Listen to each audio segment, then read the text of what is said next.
Kamusta mga ka-vlog? Welcome ulit sa ating channel. Ngayon, samahan niyo kami sa paglalakbay dito sa makasaysayan at masiglang lungsod ng Baliwag, Bulacan. Kilala ito sa masarap na lechon manok, makukulay na pista at mabilis na pag-unlad. Tara, tuklasin natin ang ganda at kwento ng Baliwag. Hi, I'm Angel G. Abaya. Halina't kayo't samahan niyo ako talakayin ng mga iilang tourist spot dito sa Baliwag, Bulacan. Ang unang tourist spot dito sa Baliwag, Bulacan ay ang plaza, mas kilala sa tawag na Glorieta. Ito ang pangunahang pampublikong parke sa bayan ng Baliwag sa lalawigan ng Bulacan. Dito ay maaari kang maglakad-lakad, may mga food stalls din dito na kung saan ay pwede kang bumili at kumain. Nakikita mo din dito ang monumento ni Andres Bonifacio. Ang Glorieta sa Baliwag, Bulacan ay isang makasaysayang parke na orihinal na sentro ng pagtitipon para sa bayan. Itinayo ang Glorieta noong 1905. Ang mga pagsasaayos ay sinagawa sa mga paglipas sa taon kaya naman madami na din ang nagbago dito. Dati ay isa din itong sikat na lugar para sa mga kaganapan sa komunidad. Ang Glorieta ay isa ring palatandaan para sa mga mamamasyal na ito ay sentro na ng bayan. Sunod naman nating talakayin ang Greenery Resort. Ang Greenery Resort na dating kilala bilang PGA Pavilion ay nagsimula noong 2001 na may isang lugar lamang. Sa mga lumipas na panahon, ito ay naging isang ganap na resort na particular nagkikater para sa bride and groom to be. Ang Greenery Resort ay isa sa maganda ding pasyalan dito sa Baliwag, Bulacan. Dahil pagpasok mo pa lamang ay sasalubungan ka ng sariwang hangin at mga magandang tanawin. Dito ay pwede ka mag-relax. Mag-i-enjoy ka din sa mga nakakamanghang tanawin. Pwede ka din maligo at maglibot-libot dito. Huling tourist spot naman na tatalakayin ko dito sa Baliwag, Bulacan ay ang St. Padre Pio Church. Ang St. Padre Pio Church ng Baliwag, Bulacan ay itinayo sa pamamagitan ng kabutihang loob ni Edward Aguilar at Veronica Gonzalez. Ang simbahan ay isang lugar ng debosyon para sa marami, lalo na sa mga naghahanap ng kagalingan at panalangin sa pamamagitan ni St. Padre Pio. Si San Pedro Pio ay pinanganak na Francisco Fergione noong 1887 ay isang Pileng Capuchin na kilala sa kanyang mga may himalang pagpapagaling at sa pagtanggap ng stigmat ang 5 sugat ni Kristo. Namatay siya noong 1968. Mariano Ponce was a hero from Baliwag. He was a writer and doctor. He helped fight for freedom from Spain. He also made a newspaper to tell people about the truth. Felipe Salvador was also from Baliwag.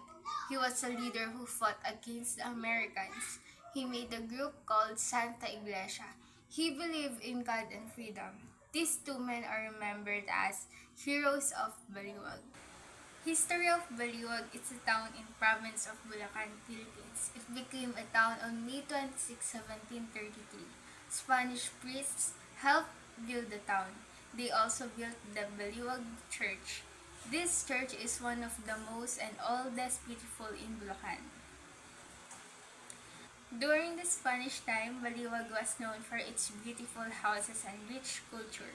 People in Baliwag learned to make clothes and baskets. The town became famous for its weaving.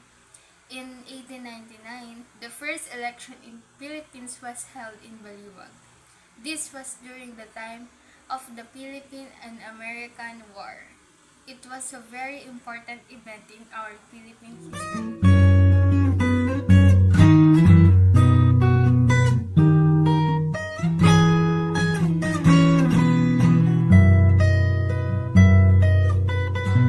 Hapon po, ako po si John Juan C. Castro ang maghahatid sa inyo ng trivia. Tinayo noong panahon ng Kastila, ang simbahan ay tinayo noong 1700 sa pamumuno ng mga paring Agustino. Ang unang misyonaryo roon ay si Fray Juan del Abaran. Isa ito sa pinakamatandang simbahan sa lalawigan ng Bulacan. Ang arkitektura nito ay barok, typical sa mga simbahan sa Pilipinas na itinayo noong kolonyal na panahon. May makapal na pader at intricately carved na facade. At may mga bell tower na original na nagsilbing panangga laban sa mga tulisan. Kasayan, ang simbahan ay hindi lamang sentro ng pananampalataya, kundi sentro din ng panlipunan at kultural ng Baliwag. Malapit ito sa Baliwag Clock Tower at Lumang Munisipyo, isang pahiwatig ng pagsasanib ng simbahan at gobyerno noong panahon ng mga Kastila.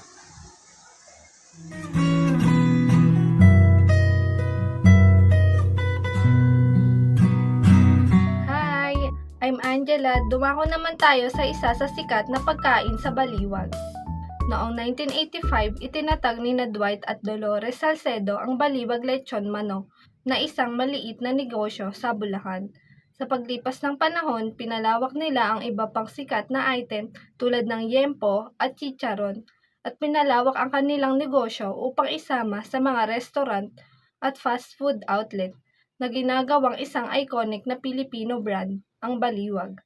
Naniniwala si Dolores, tubong Baliwag, Bulacan, na ang pangalan ng kanyang bayang kinagisnan ay nagbubunga ng tunay na pagkaing Pilipino at mabuting pakikitungo na potensyal na mapalakas ang mga pagkakataong magtagumpay ang kanyang negosyo. Sa paglipas ng panahon ay naging patok ito at nadagdagan ang kanilang mga potahe. With numerous branches nationwide, it offers affordable comfort food.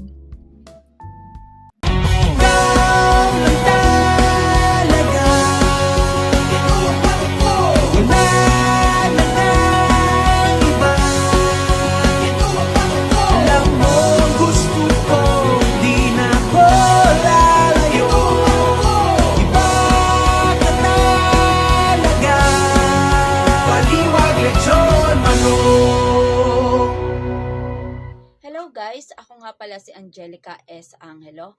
Alam nyo ba ang Baliwag, Bulacan ay may 27 barangay.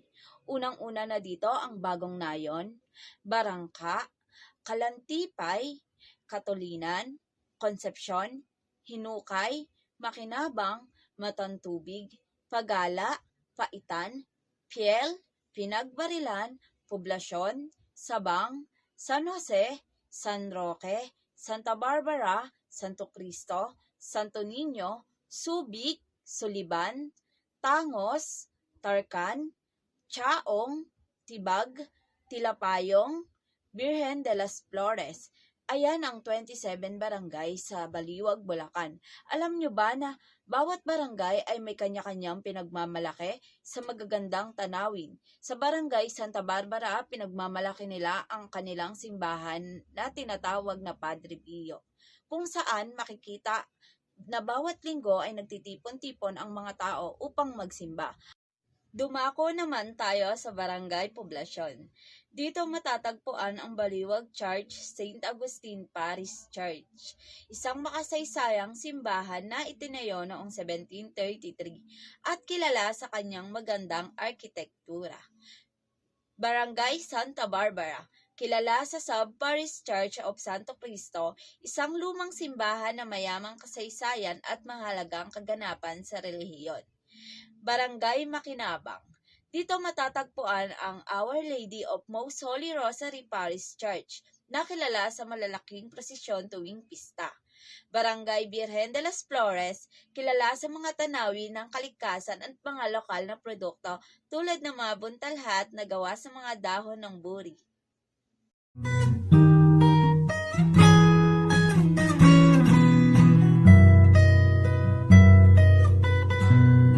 Alam nyo ba na ang Baliwag ay isa sa pinakamaunlad na bayan sa lalawigan po ng Bulacan? Bago po ito naging lungsod, kilala na ito bilang isang sentrong pang-ekonomiya, pang-edukasyon at pang-kultura sa hilagang bahagi ng lalawigan.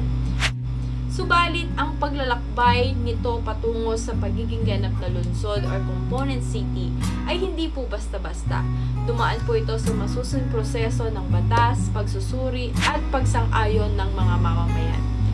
At alam nyo ba na itinatag ang Baliwag bilang bayan noong 1733 sa ilalim po ng pamahalaang Kastila?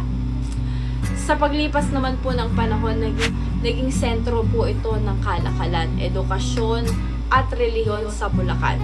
Lumago po ang ekonomiya ng Baliwag dahil sa masiglang negosyo, pamilihan at mga industriya tulad po ng mga lechon manok, mga sinamay or woven fabric at iba pang produktong lokal. At nagsimula po mga layunin kung bakit nais po nilang ito ay maging lungsod. ito po ay nais nilang mas mapalawak po ang serbisyong pampubliko, makakuha po ng mas mataas na pondo mula sa pambansang pamahalaan, magkaroon po ng mas malayang pamamahala sa mga lokal at programa at proyekto, at mas maisulong po ang pangkalahatang kaunlaran. Upang maisakatuparan po ito, House Bill number 10444 ang inihain sa Kongreso na naglalayong gawing lungsod po ang Baliwag. Matapos po ang deliberasyon sa House of the Representatives at sa Senado, na ipasa po ito bilang Republic Act number 1129. Nilagdaan po ito ng ating Pangulong Ferdinand Bongbong Marcos Jr. noong Hulyo 30, 2022, at ito po ay nagsilbing batas na nagsasaad na legal na ang pag-convert ng Baliwag bilang isang component city sa Bulacan. Ngunit ayon sa saligang batas, kinakailangan pa rin maging ang plesitibo or botohan mula sa mga residente ng Baliwag upang ito'y ganap na matupad. Ang Commission on Election naman po ang namahala sa plesitibo na isinagawa noong December 17, 2022. Layunin ng botohan na malaman kung sang-ayon ba ang mga taga-Baliwag sa pagtaas ng kanilang bayan bilang lungsod. Lumabas sa resulta na ang nakararaming botante ay bumoto ng yes, na nangangahulugang may buong suporta ang mga tao sa cityhood feed. Dahil sa matagumpay na plesitibo, opisyal nang naging lungsod ang Baliwag, ang ika-148 na lungsod sa Pilipinas at ang ika-4 na lalawigan ng Bulacan. Kasunod ang San Jose del Monte, Malolos at saka May Kawayan. Ang cityhood ng Baliwag ay hindi lamang simbolo ng tagumpay, kundi isa ring panibagong yugto para sa pag-unlad. Sa pagiging lungsod, mas malaki ang Internal Revenue Allotment or IRA o pondo mula sa pambansang pamahalaan na mag-aaring gamitin sa pagpapaayos ng mga kalsada, paaralan, ospital, pagpapaigting ng kalusugan, edukasyon at kabuhayan, at mas mahusay na serbisyo publiko at infrastruktura. Bukod pa po dito, mas malaki po ang potensyal ng lungsod na makaakit ng mga negosyo at namumuhunan na nagdudulot ng mas maraming trabaho at opportunity sa mga mamamayan. Ayun lamang po at maraming salamat sa pakikinig.